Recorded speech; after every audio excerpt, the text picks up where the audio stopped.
ඔන්න ඔයාලට අරන් ආවා ඔරෙන්ජ් හනි කස්ටර්ඩ් පුඩින් එකක්.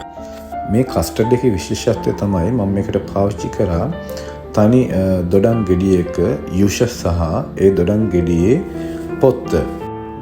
වතුර අඩු කෝප භාගයකට පුරවලා ගත්ත සීනි මේස හැඳි දෙකක් දාලා අපි කලින් සූදානම් කරගත්ත දොඩම් ගෙඩියේ යුෂ සහ කැබලි වලට කපාගත් ඔරෙන්ජ් ස්කින් එක දාලා මේක අපි ඔරෙන්ජ් රිඩක්ෂන් එකක් විදිහට හදා ගන්නවා.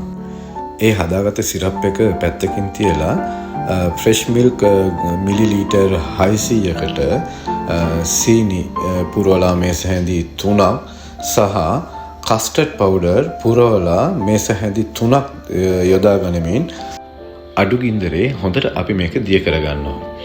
ඒ අතරතුරම අපි කලින් හදාගත්ත සිරප් එකකින් ටිකකුත් ඒ වගේම ඔයාලා ළඟ තියෙනවා නම් ප්ලම්ස් ටිකකුත් දාලා මේක හොඳට අතර දෙනන ඝන පද වෙනකන් හොඳින් කවලම් කරගන්න.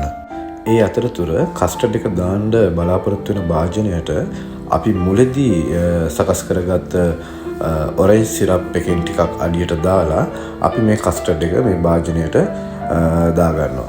මේ විදිහට තුනී කරගෙන අවසානයේ මේක අපි පැය 3ක් පමණ ශීතකරණයේ තබා ගන්නවා. මේ ඔයාලා දකින්නේ පැය 3කට පසුව ශීතකරණයෙන් එළියට ගත්ත අපේ ඔරෙන්ජ් හනි කස්ටර්ඩ් පුඩින් එක. මම නැවත මේක උඩට අපි කලින් හදාගත්ත ඔරෙන්ජ් සිරප් එකෙන් ටිකක් මේක උඩට මම දාගත්තා. ඉතින් ඇත්තටම මේකේ තියෙන ඔරෙන්ජ් ස්කින් එකේ එන ඒ ඔරෙන්ජ් ෆ්ලේවර් එකත් එක්ක පුදුම රසක් තියෙන්නේ.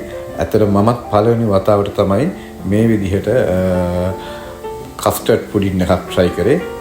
හරිම රසයි. ඔයාලා try කරලා බලන්න.